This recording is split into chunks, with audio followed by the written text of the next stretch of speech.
Hi guys, welcome to my channel. Hope everything is fine. இன்றைக்கி வந்து exercise 2.2 பார்க்குறதுக்கு முன்னாடி அதோட இன்ட்ரடக்ஷன் பார்த்துட்டா கொஞ்சம் ஈஸியாக இருக்கும். ஓகேவா? கான்செப்ட்ஸை பார்த்துட்டோன்னா நம்ம அதில் சால்வ் பண்ணுற சம்ஸ் வந்து ரொம்ப ஈஸியாக இருக்கும். ஸோ அதனால் மொதல் கான்செப்ட்ஸ் பார்த்துடலாம். ஓகேவா?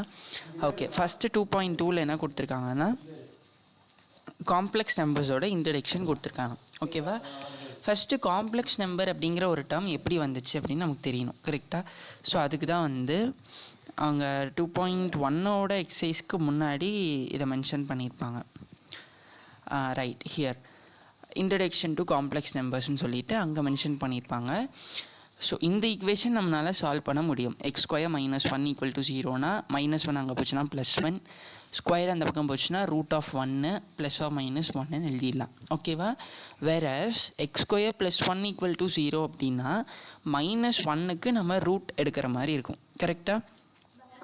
-1க்கு ரூட் எடுக்கிற மாதிரி வரும். ஸோ அதோட டெஃபினிஷன் இங்கே கிளியராக கொடுத்துருப்பாங்க. என்னென்னா, see here, this is because when we square a real number, ஒரு ரியல் நம்பர் இருக்குன்னு வைங்க, -2ங்கிற ஒரு ரியல் நம்பர் இருக்குன்னா அதை ஸ்கொயர் பண்ணால் என்ன ஆயிரும்? நமக்கு பாசிட்டிவ் ரியல் நம்பர் தான் கிடைக்கும். ஓகேவா? எப்போவுமே நெகட்டிவ் கிடைக்காது. எந்த ஒரு டேர்மையும் நம்ம ஸ்கொயர் பண்ணால் டெஃபினெட்லி பாசிட்டிவ் ரியல் நம்பர் தான் கிடைக்கும், not a negative real number. So அதனால் it is impossible to get a negative real number if equation 2 has a solution. ஒருவேளை ஈக்குவேஷன் 2க்கு சொல்யூஷன் இருக்குதுன்னு வச்சுக்கிட்டோன்னா அந்த இடத்துல நம்ம கண்டிப்பாக அதை ஒரு இமேஜினரி நம்பர் அப்படின்னு தான் ரெப்ரசன்ட் பண்ண முடியும். நாட்டை ஒரு நார்மலாக இருக்கிற ஒரு ரியல் நம்பர் நம்மளால் அதை ரெப்ரசன்ட் பண்ண முடியாது. இமேஜினரியாக தான் கன்செப்ட். இமேஜினரினா மீனிங் என்ன? கற்பனையானது. கரெக்டாக? ஸோ அது வந்து ஒரு இமேஜினரி டேர்ம் தான். ஓகேவா? Not a real term. ஓகேவா? புரிஞ்சிச்சா? அப்படி தான் வந்து இமேஜினரி டேர்ம் அப்படிங்கிற ஒரு இமேஜினரி டேர்ம் ஆகட்டும் சரி, காம்ப்ளெக்ஸ் ஆகட்டும் சரி, நம்மளோட மேக்ஸ் ஸ்கூலில் வந்ததே. ஓகேவா? ஸோ இப்போ இங்கே அதிலேருந்து என்ன சொல்கிறாங்க, -1ங்கிற ஆன்சருக்கு என்ன டேர்ம் அசைன் பண்ணுறாங்க? I². கரெக்டாக? ஒரு டேர்மை ஸ்கொயர் பண்ணுன்னா கிடைக்கக்கூடிய ஆன்சர் -1 இருந்துச்சுன்னா அது இமேஜினரி அப்படின்னு சொல்லி ரெப்ரசன்ட் பண்ணி தான் நம்ம என்ன போட்டுக்கிட்டு இருக்கோம். I² வேல்யூ -1, I² வேல்யூ -1ன்னு சொல்லி சம்லெல்லாம் சால்வ் பண்ணுறோம். அதோட ரீசன் இது தான். புரிஞ்சிருச்சா? ஸோ இதை வச்சு தான் பவர்ஸ் ஆஃப் I அப்படிங்கிற ஒரு கான்செப்டை உள்ளே கொண்டு வந்தாங்க. Powers of I. ஓகேவா? இப்போ நம்ம 2.2ஓட எக்ஸசைஸோட இன்ட்ரடக்ஷனுக்கு போகலாம்.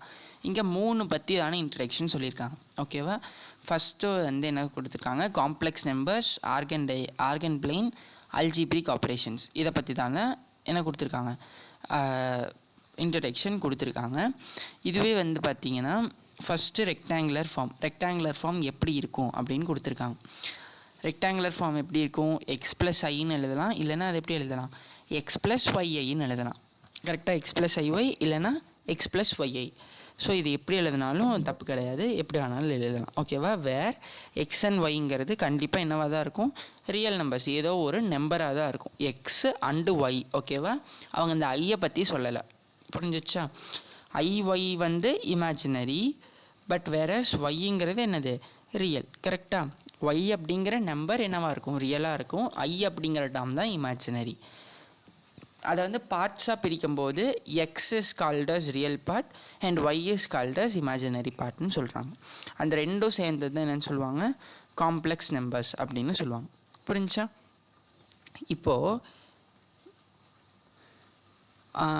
இதுக்கு கீழே வரும்போது இங்கெல்லாம் அதுதான் சொல்லியிருக்காங்க. ரியல் பார்ட் ஆஃப் 5 - I7 அப்படின்னா ரியல் பார்ட் என்னது?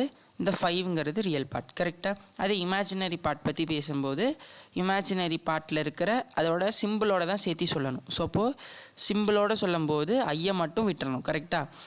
-I7 அப்படின்னா ஐயை ரிமூவ் பண்ணிடணும். அது போக இருக்கிறது தான் இமேஜினரி பார்ட். கரெக்டாக? -7ங்கிறது இமேஜினரி நம்பர். புரிஞ்சிச்சா? இதுவே ஆல்ஃபா பீட்டாலையும் அதை ரெப்ரசென்ட் பண்ணலாம். XYலேயே ரெப்ரசென்ட் பண்ணணும்னு கிடையாது. XYயில் ரெப்ரசென்ட் பண்ணணுன்னா நம்ம எப்படி சொல்லலாம்? x+iy சொல்லுவோம். இதே ஆல்ஃபா பீட்டாவில் ரெப்ரசென்ட் பண்ணணுன்னா ஆல்ஃபா +i பீட்டான்னு சொல்லுவோம். அவ்வளோதான். இதுதான் டிஃப்ரென்ஸ். ஓகேவா? ஓகே, இப்போது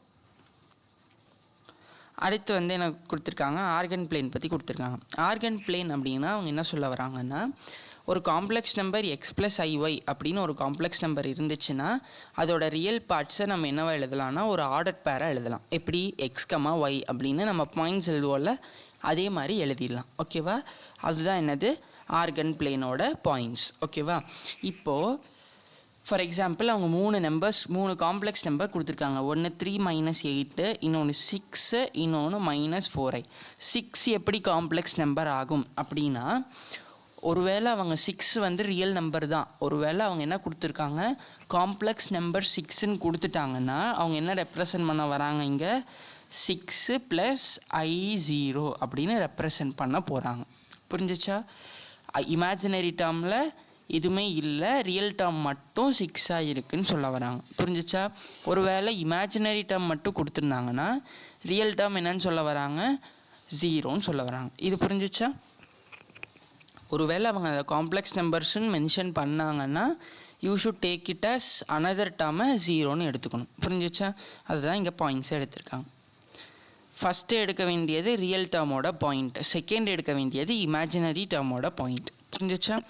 ஓகே, அதான் இங்கே சொல்லியிருக்காங்க. ஒருவேளை எக்ஸ் ப்ளஸ் ஐஒய்னு பாயிண்ட் இருந்ததுன்னா நம்மளோட காம்ப்ளெக்ஸ் நம்பர் இருந்துச்சுன்னா நம்மளோட பாயிண்ட்டை எக்ஸ் கமா ஒய்ன்னு எடுத்துக்கணும் அப்படின்னு சொல்ல வராங்க. புரிஞ்சிச்சா? இப்போ என்னென்னா 3 டைப் ஆஃப் கிராஃப்ஸ். ஓகேவா? ஃபஸ்ட்டு கிராஃப் என்னென்னா complex number as a point, ஒரு பாயிண்ட்டாக இருக்கும்போது இது ஆல்ஃபா இது பீட்டா, அதாவது ஒருவேளை ஆல்ஃபா ப்ளஸ் ஐ பீட்டான்னு இவங்க இங்கே எடுத்திருக்காங்க. நம்மளும் அதே மாதிரி எடுத்துக்கலாம். ஏதோ ஒரு நம்பர் காம்ப்ளெக்ஸ் நம்பர் எடுத்துக்கலாம், 5i.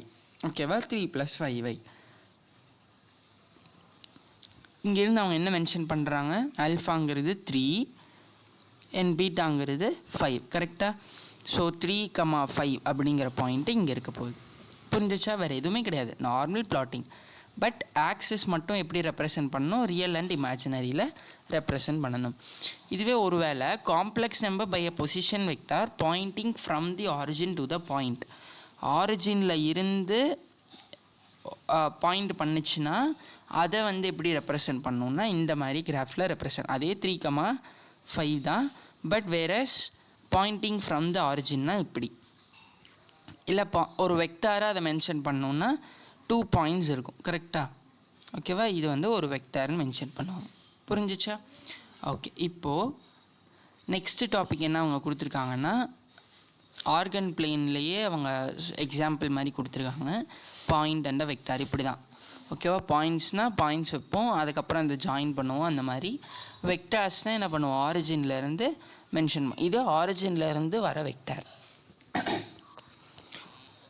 ஆரிஜின்லேருந்து ஃபார்ம் ஆகிற வெக்டார்ஸ். ஓகேவா? நெக்ஸ்ட் அவங்க என்ன கொடுத்துருக்காங்கன்னா, algebraic operations on complex numbers. என்னென்ன அல்ஜிப்ரிக் ஆப்ரேஷன்ஸ் பண்ண முடியும் அப்படின்னா, நார்மலாக நம்ம ஸ்கேலார் மல்டிப்ளிகேஷன் ஃபஸ்ட்டு வந்து அவங்க என்ன கொடுத்துருக்காங்க, scalar multiplication of complex numbers. Scalar multiplication of complex நம்பர்ஸ்னால் இங்கே கொடுத்துருக்காங்க பாருங்கள், ஜீரோ இன்ட்டு ஜெட் என்ன, 0 இன்ட்டு ஜெட்டோட வேல்யூ 3 + 5iன்னு வச்சுக்கலாம். டோட்டல் வேல்யூ என்ன ஆகும், 0. அவ்வளோதான். இதுதான் ஸ்கேலார் மல்டிப்ளிகேஷன். ஏதாவது ஒரு வேல்யூவால் மல்டிபிள் பண்ணோம். கரெக்டாக? இதுவே 1 இன்ட்டு ஜெட்டுன்னு வச்சுக்கிட்டோன்னா 1 இன்ட்டு எனிதிங், அந்த எனிதிங் அப்படியே வரும். கரெக்டாக? ஓகே, அதே -1 இன்ட்டு ஜெட்டுன்னு வச்சுக்கிட்டோன்னா -z வரும். அவ்வளோதான். அதுதான் வந்து அவங்க மென்ஷன் பண்ணியிருக்காங்க. புரிஞ்சிச்சா? ஓகே, இப்போது அடிஷன் பார்க்க போகிறோம். அடிஷன் எப்படி பண்ணணும் அப்படின்னா, இவங்க வந்து எப்படி பண்ணணும் அப்படிங்கிற டேர்ம்ஸ் கொடுத்துருக்காங்க, ஒரு டெரிவேஷன் மாதிரி கொடுத்துருக்காங்க. பட் நம்ம வந்து நம்பர்ஸில் பார்க்கும்போது இன்னும் ஈஸியாக இருக்கும். ஓகேவா? Nothing different here. இங்கே பாருங்கள், x1 x2ங்கிறது ரியல் நம்பர், y1 y2ங்கிறது இமேஜினரி நம்பர். கரெக்டாக? அவ்வளோதான். Real number plus real number, imaginary number plus imaginary number. ஓகேவா? 2 டேர்ம் இருந்துச்சுன்னா x1 + x2ங்கிறது ரியல் நம்பர், y1 + y2ங்கிறது இன்னொரு இமேஜினரி நம்பர். இப்படி ஆட் பண்ணோன்னா அதுதான் வந்து காம்ப்ளெக்ஸ் அடிஷன். ஓகேவா? அதாவது 3 + 5iன்னு ஒன்று இருக்குது, இன்னொன்று +2 + 3iன்னு இருக்குன்னா ரியல் நம்பரையும் ஆட் பண்ணணும். என்னது, 3 + 2 5 கரெக்டாக. ப்ளஸ் ஐயை காமனாக வெளியே எடுத்துக்கலாம், இல்லை அப்படியே வச்சுக்கலாம், என்ன வேணாலும் பண்ணிக்கலாம். பட் அதை நார்மலாக ஆட் பண்ணும்போது என்ன கிடைக்கும்? 8i கிடைக்கும் கரெக்டாக. நார்மலாக ஆட் பண்ணும்போது 8i கிடைக்கும் ஓகேவா. இல்லை ஐயை வெளியே எடுத்துகிட்டு வெளியே 8 வச்சுக்கலாம் ஓகேவா. இது புரிஞ்சிச்சா? இதுதான் வந்து அடிஷன் ஆஃப் காம்ப்ளெக்ஸ் நம்பர். இதுவே சப்ராக்ஷனும் சேம் அதே ப்ராசஸ் தான். ரியல் நம்பரை ரியல் நம்பரோட சப்ராக்ட் பண்ணணும். எப்போவுமே ஃபஸ்ட்டு ரியல் நம்பரை அதாவது ஆர்டராக தான் பண்ணணும், மாற்றிடக்கூடாது ஆர்டர். ஒருவேளை அவங்க Z1 - Z2ன்னு கொடுத்தாங்கன்னா என்ன பண்ணணும்? ஒருவேளை 3 + 5i -1 + 5iன்னு வச்சுக்கோங்க. Z1 இது Z2 இதுன்னா அப்படியே தான் பண்ணணும். 3 - 1 தான் பண்ணணும். -1 அப்படி பண்ணக்கூடாது ஓகேவா. ஸோ அது வந்து என்ன ஆகும்? அது வந்து ஆன்சரில் ராங்கான ஒரு ஸ்டேட்மெண்ட்டை கொண்டு வந்து விட்டுரும் ஓகேவா. ஸோ அதனால் ஆட் பண்ணும்போது காம்ப்ளெக்ஸ் நம்பர்ஸை எந்த மாதிரி சப்ராக்ட் பண்ணும்போது காம்ப்ளெக்ஸ் நம்பர்ஸை எந்த மாதிரி சப்ராக்ட் பண்ண சொல்லியிருக்காங்களோ அதே மாதிரி தான் சப்ராக்ட் பண்ணணும். அதே வேலை தான். Z1 - Z2னா Z1 ஃபஸ்ட்டு வச்சுக்கணும், Z2 செகண்ட் வச்சுக்கணும், மைனஸால் உள்ள மல்டிபிள் பண்ணணும், அது ரொம்ப முக்கியம் ஓகேவா. மைனஸால் உள்ள Z2வும் மைனஸால் மல்டிபிள் பண்ண சொல்லியிருக்காங்கன்னா Z2 பண்ணியிருக்காங்க பார்த்தீங்களா. பண்ணிவிட்டு ரியல் நம்பர் எழுதியிருக்காங்க, இமேஜினரி நம்பர் எழுதியிருக்காங்க ஓகேவா. இப்படி தான் சப்ராக்ட் பண்ணணும். இதுவே மல்டிப்ளிகேஷன் பற்றி பேசுகிறாங்க. இப்படி மல்டிப்ளிகேஷன் பண்ணணுன்னா நார்மல் மல்டிப்ளிகேஷன் எப்படி பண்ணுவோம்? x1 × x2 x1 × iy2 அவ்வளோதான். அதே தான் இங்கே பண்ணணும். சேம் அதே ப்ராசஸ் தான். இமேஜினரி டேர்ம் வரதை மட்டும் காமனாக வெளியே எடுத்து என்ன பண்ணிடணும்? இந்த மாதிரி எழுதிடணும். புரிஞ்சிச்சா? இந்த இடத்துல உங்களுக்கு i² ஒரு டேர்ம் வரும். i² வந்தாவே நம்ம என்ன போட்டுடலாம்? அதை -1ன்னு போட்டுடணும் அவ்வளோதான். அது ப்ரொடியூஸ் பண்ணது தான் இந்த -y1 y2 ஓகேவா. இது ஆக்சுவலி எப்படி இருக்குன்னா +y1 y2 × i²ன்னு இருக்கும். ஸோ அதை மாற்றி அவங்க என்ன எழுதுவாங்க? -y1 y2ன்னு எழுதுவாங்க. இப்போ இது என்னவா மாறிடுச்சு? Real term. இப்போ வந்து இது இமேஜினரியாக இருக்குது, இப்போ என்னவா மாறிடுச்சு? ரியலாக மாறிடுச்சு. ஸோ அதை ரியல் டேர்மோட எழுதிக்கணும். புரிஞ்சிச்சா? ஓகே அவ்வளோதான். இதுதான் வந்து இன்ட்ரடக்ஷன் பார்ட்டில் கொடுத்துருக்காங்க. நெக்ஸ்ட்டு அவங்க ஒரு எக்ஸாம்பிள் சம் வித் எக்ஸசைஸ் கொடுத்துருக்காங்க ஓகேவா. எக்ஸசைஸ் சம் பின்னாடி பார்க்கலாம்.